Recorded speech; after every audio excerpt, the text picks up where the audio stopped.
Pozdrav svima! Danas ćemo govoriti o dvijema svetkovinama koje su usko povezane, ali imaju različito značenje. Svetkovini svih svetih i dušnom danu. Mnogi ljudi miješaju ove dvije svetkovine ili ih doživljavaju kao jedno, no između njih postoji važna razlika u smislu i načinu proslave. Obje svetkovine padaju jedna za drugom. Svi svete slavimo 1. studenog, a dušni dan 2. studenog. Upravo zato što dolaze uzastopno. Često ih doživljavamo kao jedinstvenu cjelinu. Ne, postavimo si pitanje. Što zapravo slavimo na sve svete, a čemu je posvećen dušni dan? 1. dana studenoga slavimo svetkovinu svih svetih. Tog dana slavimo one svetce i svetice koje je crkva proglasila svetima, kao i one koji nisu proglašeni svetima, ali su svojim životom ostvarili ideal kršćanskog života, te su njihove duše ušle u kraljevstvo Božje, jer su nakon smrti njihove krsne haljine ubijeljene u krvi jaganjčevoj. Budući da ne znamo poimence sve one koji su umrli na glasu svetosti, crkva je odredila da se ovaj dan zajednički moli za sve svete i blažene, poznate i nepoznate. Ovo je dan pobjede, dan slave, dan kada slavimo one koji su već postigli cilj, vječno zajedništvo s Bogom. To su ljudi koji su živjeli herojskim životom u vjeri, nadi i ljubavi, koji su svjedočili Krista i sada uživaju u nebeskoj slavi. Ova svetkovina ima duboke korijene. U ranom kršćanstvu bilo je mnogo mučenika, a kalendar je postao pretjesan da se svima odredi poseban dan. Papa Grgur, 4. u 9. stoljeću, službeno je odredio 1. studenog kao dan kada se slave svi sveti zajedno. Svi sveti nas podsjećaju na nekoliko važnih istina. Prvo, da je svetost moguća. Sveti nisu bili savršeni. Bili su ljudi kao mi, sa svojim slabostima, padovima i borbama. Razlika je u tome što su ustrajali u vjeri i dopustili Božjoj milosti da ih preobrazi. Drugo, da nismo sami na svom duhovnom putu. Sveti su naši zagovornici, naši prijatelji na nebu koji mole za nas. Oni čine ono što u teologiji nazivamo zajednica svetih, mistična veza između nas na zemlji, duša u čistilištu i svetih u nebu. Treće, svetkovina nas poziva da i mi težimo svetosti. Sveti su naši uzori, pokazuju nam da je moguće živjeti evanđelje u bilo kojem vremenu, u bilo kojim okolnostima. Svetkovina svih svetih je dan slave. Liturgija je radosna. Ovo je dan kada gledamo prema nebu s nadom i radošću. Kao što je lijepo rekao Papa Benedikt XVI, da bismo mogli biti sveti, nije potrebno činiti izvanredne pothvate i djela, niti posjedovati posebne karizme, već jednostavno služiti Kristu, slušati ga i slijediti bez obeshrabrenja u teškim trenucima. Samo s njegovom pomoći možemo postati svetima. S druge strane, dušni dan ima potpuno drugačiji karakter. Ovo je dan molitve, sjećanja i zajedništva s našim pokojnicima koji još nisu u punoj slavi Božjoj. Ovaj dan je posvećen dušama u čistilištu, onima koji su umrli u Božjoj milosti i prijateljstvu, ali još trebaju konačno pročišćenje kako bi ušli u nebo. To su naši bližnji koji su otišli prije nas, a mi im svojim molitvama možemo pomoći. Čistilište nije treće mjesto između neba i pakla. To je prije stanje konačnog pročišćenja duše koja je spašena, ali još nije potpuno spremna za neposredni susret s Bogom u njegovoj punini svetosti. Katekizam Katoličke crkve nas uči da oni koji umiru u Božjoj milosti i prijateljstvu, ali nisu potpuno pročišćeni, doista sigurni u svoje vječno spasenje, podvrgavaju se, nakon smrti, pročišćenju, kako bi postigli svetost potrebnu za ulazak u radost neba.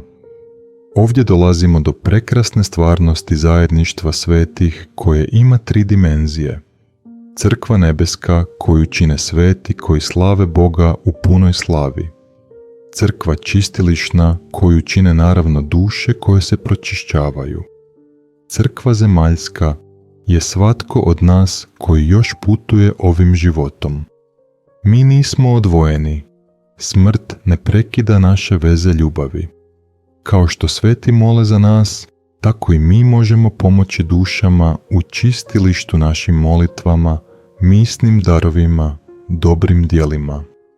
Kako možemo pomoći dušama pokojnika? Molitva.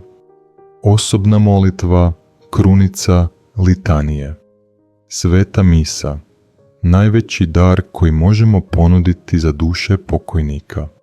Dobra djela poput posta, milosrđa. Mise zadušnice. Cijela liturgijska godina ima posebne dane molitve za pokojnike. Zašto dolaze uzastopno? Crkva ih je mudro stavila jedan za drugim kako bi nam pokazala cjelovitu sliku našeg putovanja. 1. studenog nas podsjeća gdje idemo, prema slavi neba. 2. studenog nas poziva da pomognemo onima koji još putuju prema tom cilju. Zajedno čine jedinstvenu cjelinu, dan slave i dan nade, dan pobjede i dan solidarnosti. U našoj tradiciji odlazak na groblje obuhvaća oba dana. Palimo svijeće, donosimo cvijeće, molimo se. To je lijepa tradicija koja pokazuje da nismo zaboravili naše pokojnike. Ali važno je razumjeti, groblje nije cilj, već simbol. Naši pokojnici nisu u grobovima.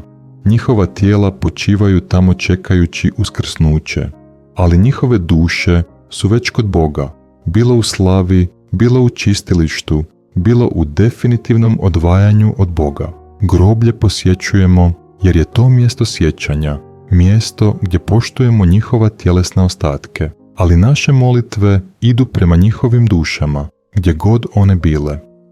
Kako živjeti ove svetkovine danas, na svi svete? Zahvalite Bogu za sve svete koji su nam primjer.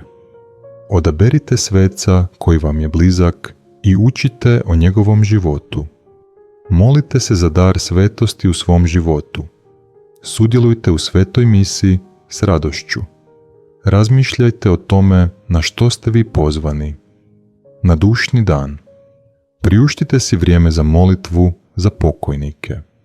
Naručite svetu misu za svoje bližnje.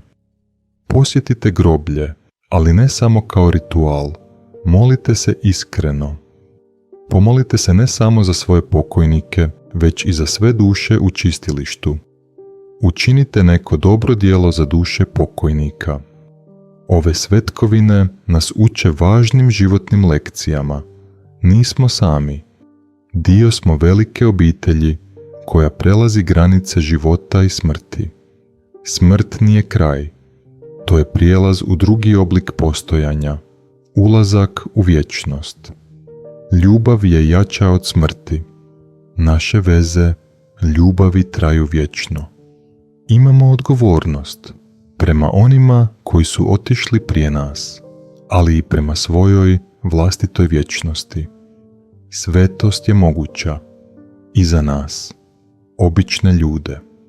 Svi sveti i dušni dan nisu samo 2 dana u kalendaru. To su 2 svetkovine koje nam otvaraju prozor u vječnost, koje nas podsjećaju na našu konačnu destinaciju i na našu povezanost s onima koji su otišli prije nas. Svi sveti nas pozivaju da gledamo gore, prema slavi neba, da se nadamo i da težimo svetosti. Dušni dan nas poziva da gledamo oko sebe, da pomognemo onima koji nas trebaju, da budemo solidarni čak i s onima koje više ne vidimo. Zajedno, ove 2 svetkovine čine savršen sklad. Slave i milosti, pobjede i solidarnosti, nade i ljubavi. Neka ove svetkovine budu za nas više od tradicije.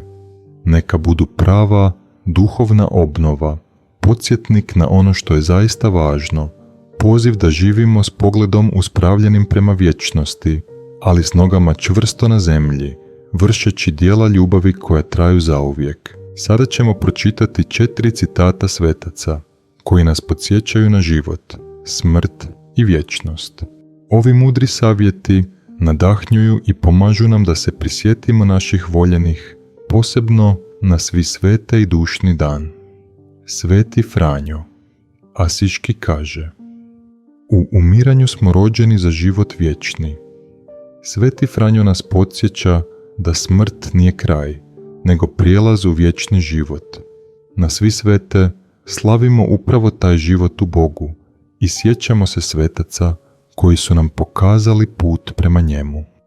Sveti Ivan Marija Vianney kaže: o, kada bismo znali koliko velikih milosti možemo zadobiti po zagovoru duša u čistilištu, ne bi bile tako napuštene. Sveti Ivan nas uči važnosti molitve za preminule. Dušni dan nas podsjeća da svojim molitvama možemo pomoći dušama u čistilištu da brže dođu do Boga. Sveta Katarina Bolonjska kaže: često ono što nisam mogla ostvariti po svetima u nebu, primila sam po zagovoru duša u čistilištu. Sveta Katarina ističe snagu zajedništva svih vjernika, i živih i pokojnih. Dušni dan nas podsjeća da smo povezani molitvom i ljubavlju i da možemo pomagati jedni drugima čak i nakon smrti.